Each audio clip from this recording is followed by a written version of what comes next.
أدانت حركة الطلبة الديمقراطيين في جامعة كوبان هجمات دولة الاحتلال التركية خلال بيان لها اليوم قرئ أمام الجامعة من قبل الطالبة في كلية الآداب قسم اللغة الكردية نارين عدنان الشيخ بوزان.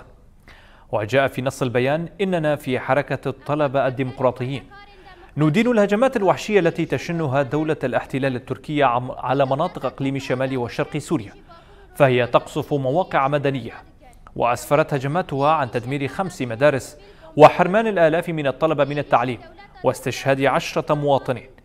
وأشار البيان إلى أن هدف دولة الاحتلال التركية هو تهجير أهالي الإقليم لا سيما الشبيبة والطلبة. كما تعهدت الحركة في البيان بالسير على خطى الشهداء والحفاظ على منجزات الثورة وحمايتها من خلال مواصلة التعليم. ام وک خواندکارن وی شورش دفش خواندن آخوا برنادن ام دفش شورش برنادن ام طول شهید شورش